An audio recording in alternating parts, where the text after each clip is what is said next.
and learning. So, being released from the UFC, do you know where your next fight is going to be? Yeah, the day after I announced that I wasn't with the UFC anymore, I signed with Eris. So my next fight is set to be January 29th in Paris right now. But, with the way COVID is going, you never know.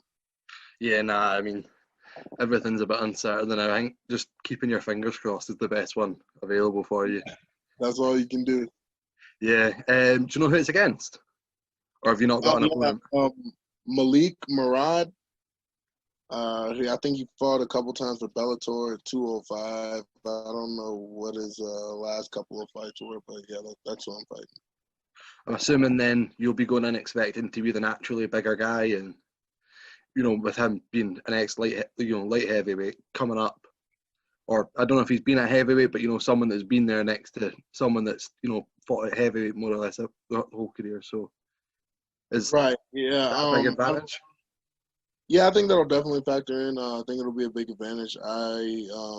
He probably does have a speed advantage, and he might be a little slicker on the ground. But my coaches are very confident in our game plan, and I just have to execute. We've had great game plans before, and it fell on me. I didn't really execute the way I should have, but getting past that now, practicing a different way, training in a different manner, and hoping that the world sees the results. Where is it you're training now? I'm training at Jackson Wink. I actually moved into a studio apartment at the gym, so that's fun. I live and train here. I mean, not a better camp in the world to go to try and improve anything. So, one of the best camps out there. Right? What Yeah, I definitely agree. like Yeah. is the standard and training partners gone up, and is that a massive thing for you in your own development?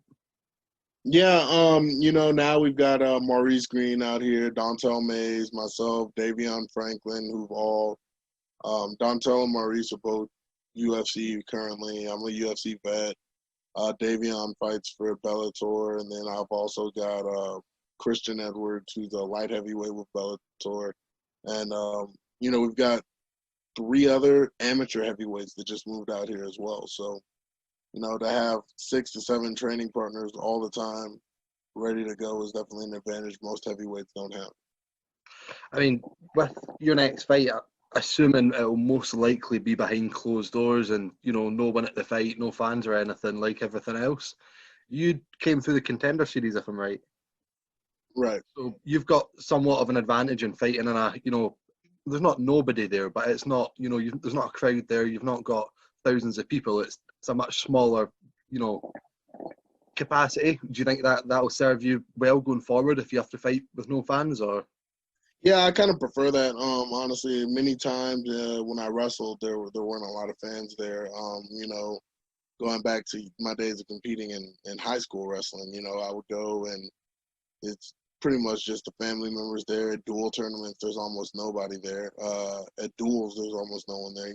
Obviously when I got to the district finals, state finals, regional finals, there's a crowd, but it's nothing like it on the professional level. Even in college, there's a crowd, but it's not huge. And most of my competitive background has been in front of crowds more or less like the Contender Series, maybe a little bit more than that. But, with the UFC, it was just different because there was so much at stake for me. And I kind of overplayed each fight in my mind. And I think that was detrimental. But now that I've been there, now that I have that experience, I don't think crowds will affect me as much. But I definitely do prefer the small crowd.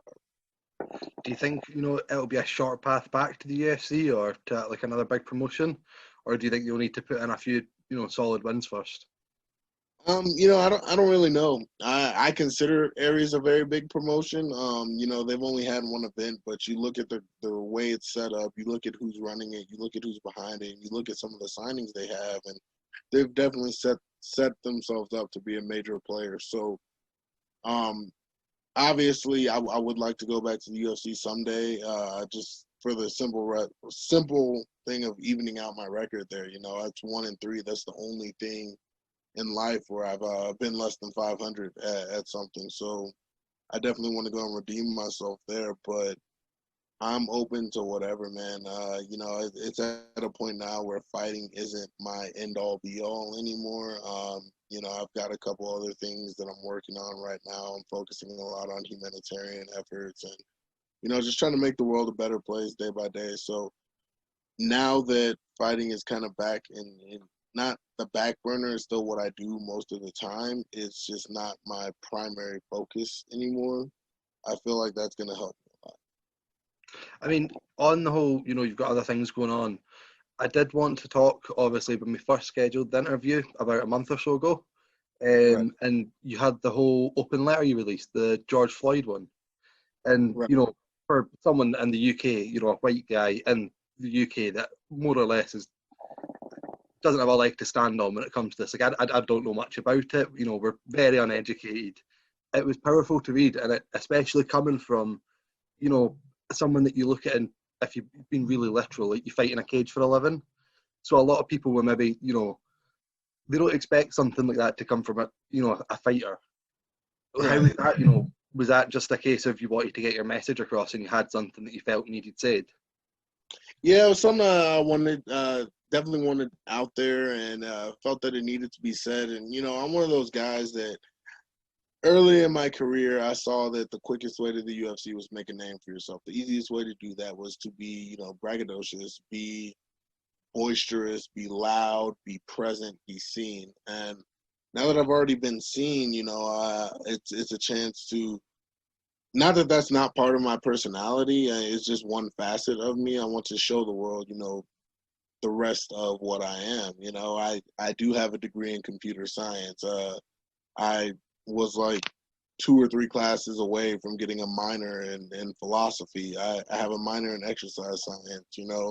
I was 2 classes away from a double major in mathematics. It's not that I don't enjoy academia. It's just the college that I went to kind of soured it for me. I didn't want to be in an academic environment anymore, but I do still do those things to enrich myself.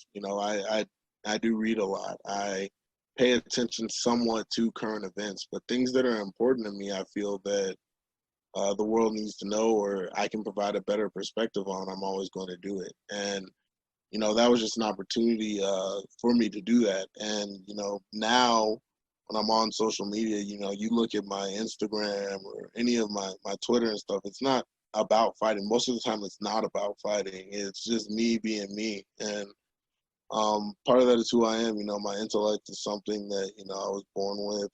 I've cultivated over the years, and it makes no sense not to use it. Well, being as you do come across as an intelligent guy. You can tell you're not your typical, stereotypical knucklehead fighter that just wants to come in and, bash heads in the middle of the cage and kill someone and do that every single day of your life. Is there, anything going on in the background that you can talk about or that you want to say that you're doing? Like, what are you doing in the background in terms of? Yeah, I'm for those that don't know, I went to a military college. It's Virginia Military Institute. It's one of the only colleges in America that actively participated in the Civil War. We actually had 10 cadets from that school die in the Battle of Newmarket, fighting for the Confederacy, right? So there's a lot of Confederate history ingrained not only into that town and that community, but into that school itself. And I'm working now with the school, a few alumni and people like that, and kind of making, focusing more so on the future and not so much on that aspect of history, still providing the context of it, but not necessarily glorifying it the way that it has been in the past. As well as that, I've applied for a couple of jobs out here in Albuquerque, New Mexico, because that's the community I live in now, about making that community better. So I just applied for one job where we work with the rehabilitation of children that have been registered, or not necessarily registered, maybe because of their age, but have been somewhat on record as sex offenders. And, sometimes it's for things as simple as, inappropriate remarks or behavior at school. Some of them are coming from abusive environments themselves. Actually, most of them are, and that's all that they know. But the program has an over 90% effectiveness rate of rehabilitation and reintroduction with no repeat offenders. And that's one thing that I applied for. I'm very hopeful that I get that job. I should find out sometime this week.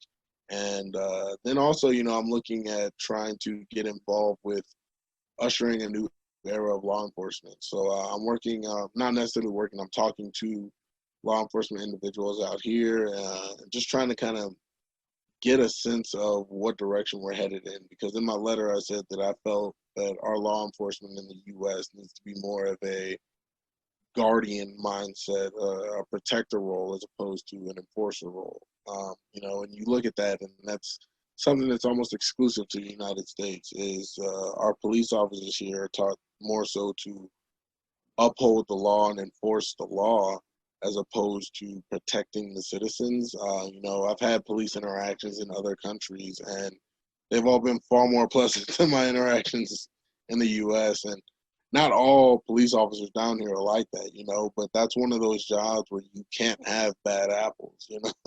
Yeah. I mean, without ever being to the US, there does seem like a massive difference looking at UK police and US police from, living here and experiencing. Sometimes we see the videos and it's like, we can never ever imagine like police acting how they act.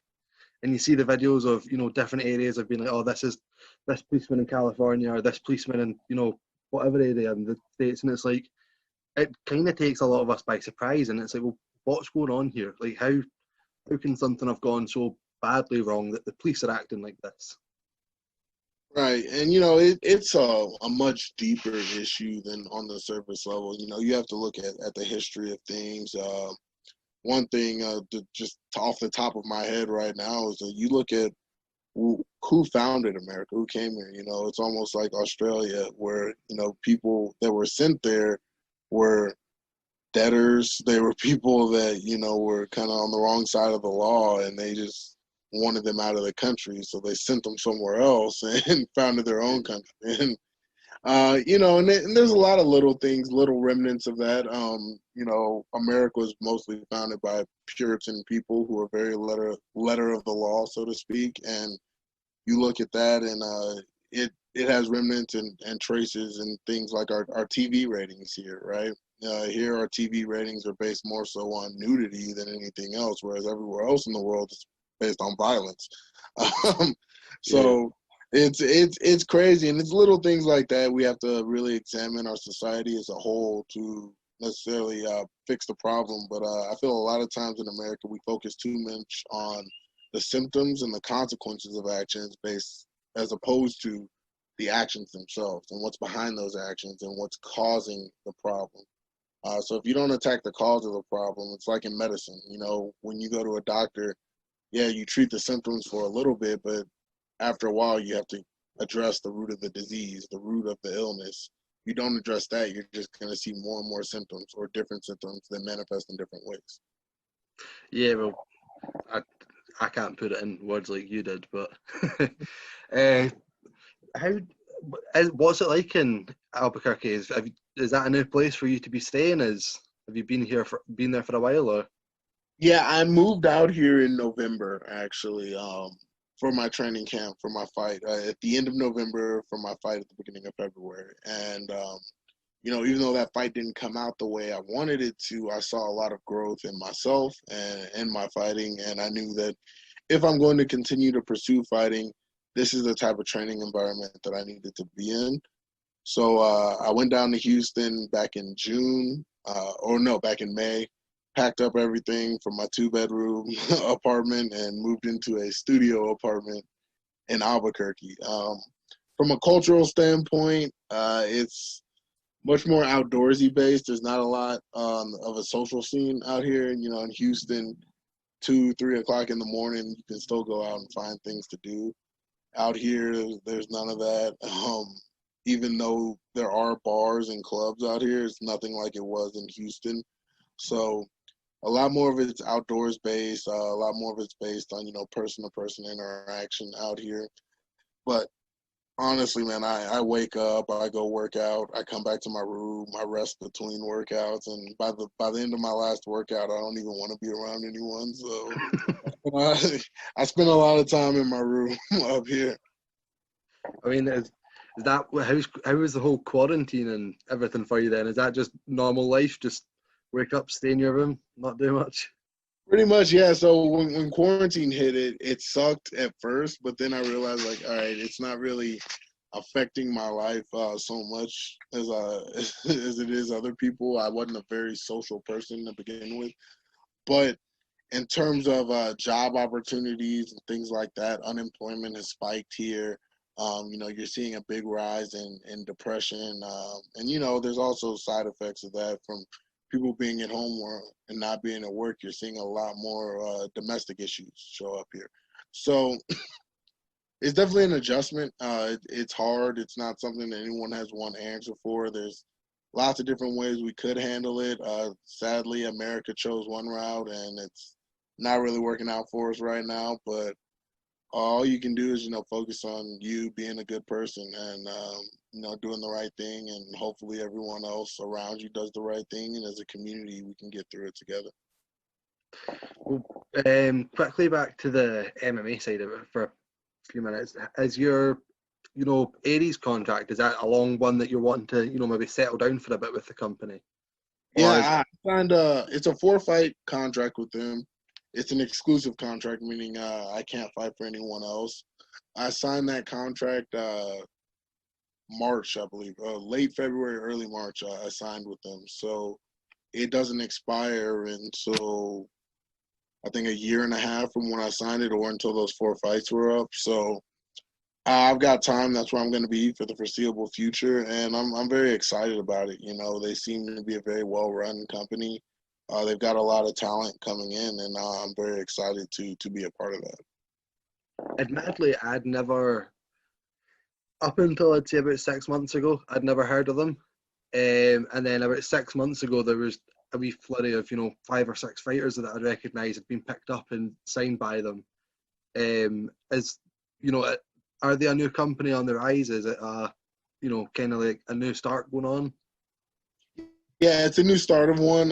They're looking to break into a new market, right? So when you look at the major MMA ones, there's UFC, Bellator, One, Risen, right? Those are global, with the Western Hemisphere largely being run by Bellator and UFC, and One and Risen are typically control the Eastern Hemisphere. Well, with Aries, their focus is the Euro-African market, right? So the European and African market, there are 3 countries that they operate mostly out of right now are Belgium, South Africa, and France. So my first fight with them was set to be early August in South Africa. That fell through because of COVID. So now they look to book me on the France card or the Paris card in January 29th. As Paris is, or not Paris, but France, was MMA not recently like illegal in France up until about 5 years ago or something?